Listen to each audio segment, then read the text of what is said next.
Hello everybody and welcome back to another My Porch Prints tutorials. This is Kyra and today I'm going to be showing you a really quick and easy scrap project to do for the holiday season, which are these little Christmas tassels that I made out of scrap pieces of paper. And I know a lot of us are doing a lot of Christmas crafts this time of year and we have a lot of scraps left over. So this is just one of those ways that you can use up your scraps to make an interesting fun little garland or something decorative to hang on your tree. So let's go ahead and jump right into it.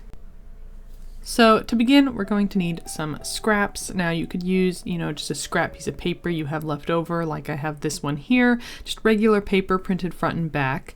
However, you might also have actual scraps like out of your trash can, and those can be used in the exact same way, just, bundling them up and folding them in half. So it's up to you whether you want to use a whole piece of paper or scraps from your trash can. I decided to go ahead and use up this piece of paper here because I wanted mine to look a little bit more cohesive and I had it lying around, so I figured I might as well use it. So I just went ahead and cut it up into 1/4 inch strips here, and I'm going to divide them into roughly 3 equal piles here just to kind of make things easy to work with. It doesn't have to be perfect, you don't have to count them out, just kind of whatever looks right to you. You can make your tassels as full or as thin as you want. And once you have kind of a bundle here, don't worry about making them super even. You kind of like I like having the uneven lengths. I think it makes it look a little bit more homemade. So I'm gonna go ahead and keep them as they are, but I'm just gonna kind of sandwich them together and fold them in half like this.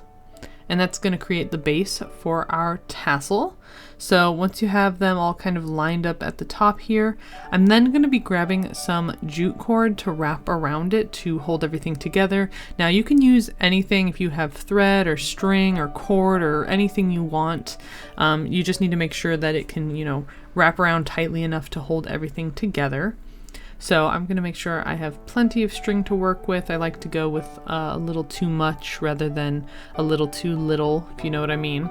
So I'm just going to wrap it around here, keeping it pretty tight, holding everything in place, and then just wrapping around and around and around again until it looks right. You don't want to go all the way to the top. We need to leave a little bit of loop at the top here to thread our string through in the end, but just something kind of like this. And feel free to trim up your paper to make them even if you want to. I just wanted this to be a little bit cleaner here. I think that looks pretty good. So there we go. We've kind of got the base for our paper tassel here. And you can go ahead and add extra decoration if you want. You could use, little stars or bows or buttons or anything you have on hand to decorate these. Get as creative as you like. You can also tie your cord into a bow and do it that way. It's really simple. And I went the extra mile with a little bit of distress ink to kind of make it look a little more vintage, and also to kind of roughly curl the edges here just by running my distress sort of sponge here through the ends of my tassel. You can also manually kind of bend and curl these and shape them a little bit if you'd like. And then at the top of our tassel, I'm just going to kind of press on the paper here until I kind of widen this opening at the top. And that's what we can use to thread our string through. And I'm using a needle just to make things a little bit easier on myself, but there you go.